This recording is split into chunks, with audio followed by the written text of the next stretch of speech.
40টা দিনৰ ভিতৰত ৭২,০০০তকৈ বেছি ভোট পাইছো। এইটো বিধানসভা নিৰ্বাচনত বিহপুৰীয়াৰ বাবে ৰেকৰ্ড। 40টা দিনৰ ভিতৰত ৭২,০০০তকৈ বেছি ভোট পাইছো আৰু এইটো বিধানসভা ইলেকশ্যনত বিহপুৰীয়াৰ ৰেকৰ্ড। বিজেপিলৈ গৈ 40 দিনতেই বিধায়ক নিৰ্বাচিত হ'ল ভূপেন বৰা। বিজেপিত থাকি চিপৰাং মৰা কোন চাৰি নেতাৰ নাম দিলীপ শইকীয়াক দিলে ভূপেন বৰাই। খহনীয়া বিজেপিত যথেষ্ট হৈছে, এইখিনি মই দিলীপ শইকীয়া ডাঙৰীয়াক ইতিমধ্যে জনাইছোঁ। 4জন নেতাৰ নামো দিছোঁ যে কেনেকৈ তেওঁলোকে কি কাম কৰিছিল। হঠাৎ কংগ্ৰেছ ত্যাগ কৰি বিজেপিত যোগ দি 40 দিনৰ ভিতৰতে নিৰ্বাচন খেলি বিধায়ক হিচাপে নিৰ্বাচিত হ'ল ভূপেন বৰা। বিহপুৰীয়া বিধানসভা সমষ্টিত বিজেপিৰ প্ৰাৰ্থী হিচাপে তেওঁৰ নিকটতম প্ৰতিদ্বন্দ্বী নাৰায়ণ ভূঞাক ৮,২৩৬টা ভোটৰ ব্যৱধানত পৰাজিত কৰে। ভূপেন বৰাই ৭৩,০৫০টা ভোট লাভ কৰাৰ বিপৰীতে কংগ্ৰেছৰ নাৰায়ণ ভূঞাই লাভ কৰে ৬৪,৮১৪টা ভোট। কংগ্ৰেছৰ প্ৰাৰ্থীজনে কিছু প্ৰত্যাহ্বান সৃষ্টি কৰিলেও শেষত ৮,০০০ৰো অধিক ভোটত জয়লাভ কৰে ভূপেন বৰাই। জয়লাভৰ পিছতে সাংবাদিকৰ আগত নিজৰ মনৰ অনুভৱ প্ৰকাশ কৰি ভূপেন বৰাই ক'লে, মই ডক্টৰ হিমন্ত বিশ্ব শৰ্মাৰ হাতত ধৰি বিজেপিত যোগদান কৰাটো শুদ্ধ আছিল। সেয়া বিহপুৰীয়াৰ ৰাইজে প্ৰমাণ কৰিলে।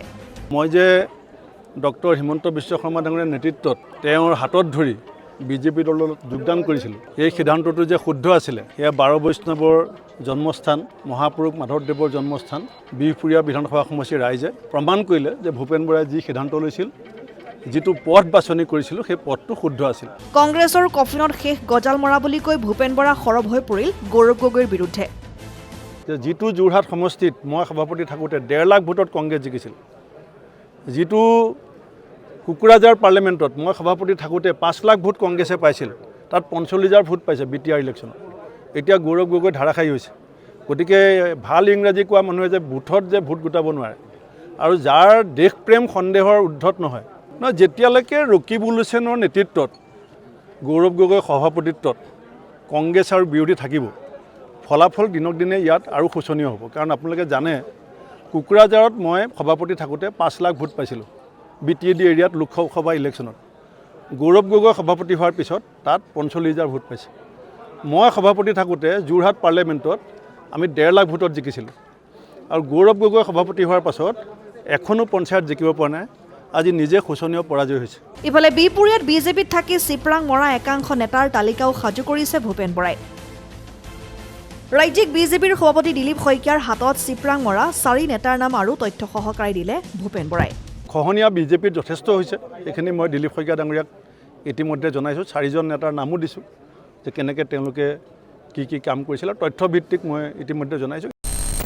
অসমৰ জ্যেষ্ঠ সাংবাদিক এজনে মোক কৈছিল যে কংগ্ৰেছৰ কফিনত গৌৰৱ গগৈ হৈছে শেষ গজাল। আৰু মই যে ডক্টৰ হিমন্ত বিশ্ব শৰ্মা ডাঙৰীয়াৰ নেতৃত্বত তেওঁৰ হাতত ধৰি বিজেপি দলত যোগদান কৰিছিলোঁ, এই সিদ্ধান্তটো যে শুদ্ধ আছিলে সেয়া 12 বৈষ্ণৱৰ জন্মস্থান মহাপুৰুষ মাধৱদেৱৰ জন্মস্থান বিহপুৰীয়া বিধানসভা সমষ্টিৰ ৰাইজে প্ৰমাণ কৰিলে যে ভূপেন বৰাই যি সিদ্ধান্ত লৈছিল, যিটো পথ বাছনি কৰিছিলোঁ সেই পথটো শুদ্ধ আছিল। আৰু ৰঙানদীতো প্ৰমাণ হ'ল যে মই ৰঙানদীত কংগ্ৰেছ দলৰ প্ৰাৰ্থিত্ব যিটো পৰিস্থিতি আজি হৈছে সেইটো গৌৰৱ গগৈ সভাপতি হোৱাৰ দিনাখনৰ পৰা আৰম্ভ হৈছিলে। আৰু লৰা ৰজাৰ ৰাজত্বত যেনেকৈ আহোমৰ 600 বছৰীয়া গৌৰৱোজ্জ্বল ইতিহাস সমাপ্তি ঘটিছিলে, আজি সমগ্ৰ উজনি অসমত যদিও এখন নাওবৈচা জিকিছে, সেই সম্পৰ্কত তাৰ যিটো ডেম'গ্ৰাফি সেইটো সকলোৱে জানে। গতিকে ডক্টৰ হিমন্ত বিশ্ব শৰ্মা ডাঙৰীয়াৰ যিটো নেতৃত্ব আৰু যিটো প্ৰগতিশীল চিন্তা আৰু ৰাজ্যখনৰ প্ৰতিটো প্ৰজন্মই তেখেতক যিধৰণে এজন জননেতা হিচাপে সমৰ্থন কৰিছে, বিশেষকৈ জন আশীৰ্বাদ যাত্ৰাত তেখেতে ৰাজপথত যিটো জনসমৰ্থন পাইছিলে, তাৰ আজি বেলট বাকচৰ জৰিয়তেও তাতকৈ বেছি জনসমৰ্থন। আৰু মই কৈছিলোঁ যে কংগ্ৰেছে 90+ পাব আৰু মোৰ বিহপুৰীয়াত যিটো মই কৈছিলোঁ তাত কিছু এইকাৰণে কমিছে যে এটা নতুনকৈ সংযোজিত হোৱা পঞ্চায়তত 99% ভোট কংগ্ৰেছ প্ৰাৰ্থীজনে পাইছে। গতিকে কিছু এটা পাৰ্থক্য হৈছে।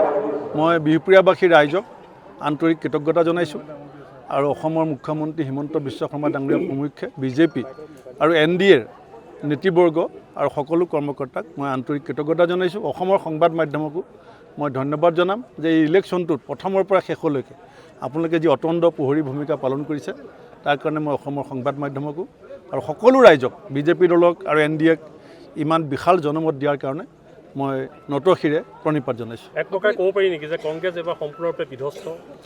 নহয়, যেতিয়ালৈকে ৰকিবুল হুছেইনৰ নেতৃত্বত গৌৰৱ গগৈৰ সভাপতিত্বত কংগ্ৰেছ আৰু বিৰোধী থাকিব, ফলাফল দিনক দিনে ইয়াত আৰু শোচনীয় হ'ব। কাৰণ আপোনালোকে জানে কোকৰাঝাৰত মই সভাপতি থাকোঁতে 5 লাখ ভোট পাইছিলোঁ BTAD এৰিয়াত লোকসভা ইলেকশ্যনত।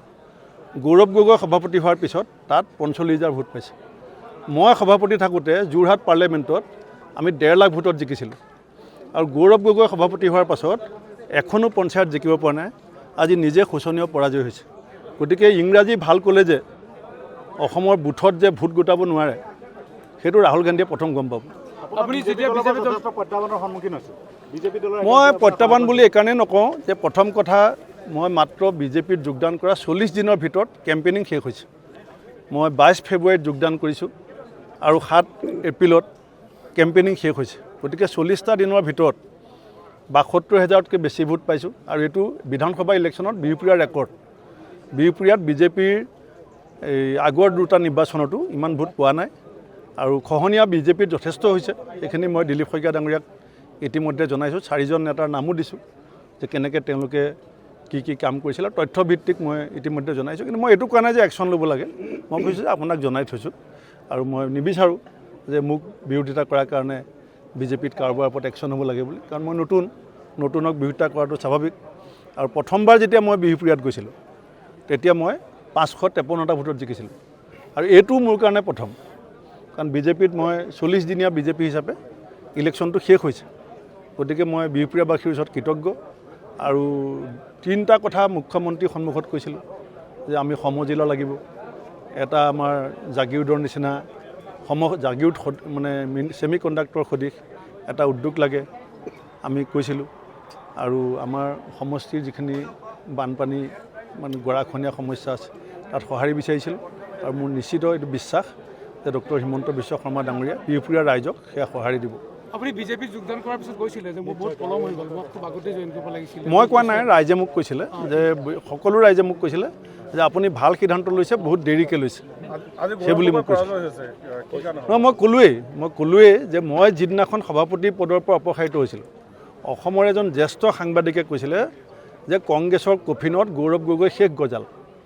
আৰু সেই কথাটো আজি সাংবাদিকজনৰ কথাটো আজি প্ৰমাণ হ'ল যে যিটো যোৰহাট সমষ্টিত মই সভাপতি থাকোঁতে 1.5 লাখ ভোটত কংগ্ৰেছ জিকিছিল, যিটো কোকৰাঝাৰ পাৰ্লিয়ামেণ্টত মই সভাপতি থাকোঁতে 5 লাখ ভোট কংগ্ৰেছে পাইছিল, তাত 45,000 ভোট পাইছে BTR ইলেকশ্যনত। এতিয়া গৌৰৱ গগৈ ধাৰাসায়ী হৈছে। গতিকে ভাল ইংৰাজী কোৱা মানুহে যে বুথত যে ভোট গোটাব নোৱাৰে, আৰু যাৰ দেশপ্ৰেম সন্দেহৰ উৰ্ধত নহয়, যাৰ যেতিয়া লখিমপুৰৰ KB ৰোডত অৱস্থিত সফটেক সলিউশন হৈছে এখন বিশ্বাসযোগ্য কম্পিউটাৰ প্ৰশিক্ষণ কেন্দ্ৰ, য'ত বিভিন্ন ধৰণৰ আধুনিক কোৰ্চ উপলব্ধ আছে। ইয়াত Tally, ADCA, DCA, GST, AI, video' editing, প্ৰেক্টিচনাৰ কোৰ্চ আৰু এডভান্স কম্পিউটাৰ ছায়েন্স আদি পাঠ্যক্ৰমৰ সুব্যৱস্থা আছে। ইয়াত অভিজ্ঞ শিক্ষকৰ দ্বাৰা শিক্ষাৰ্থীসকলক শিক্ষা প্ৰদান কৰা হয়। টেলি, GST আৰু প্ৰেক্টিচনাৰ জব এচিউৰেঞ্চ দিয়াৰ লগতে পাঠ্যক্ৰম সম্পূৰ্ণ হোৱাৰ পিছত প্ৰেক্টিকেল ট্ৰেইনিং দিয়া হয়। কণ্ট্ৰেক্টৰ্ছৰ বাবে ডিজিটেল ছিগনেচাৰ বনোৱা হয়। ইয়াৰ লগতে ক্লাছ 9 আৰু 10ৰ এডভান্স কম্পিউটাৰ ছায়েন্সৰ টিউচন লোৱা হয়। অধিক তথ্যৰ বাবে যোগাযোগৰ নম্বৰ 7002703324 আৰু 9854189951।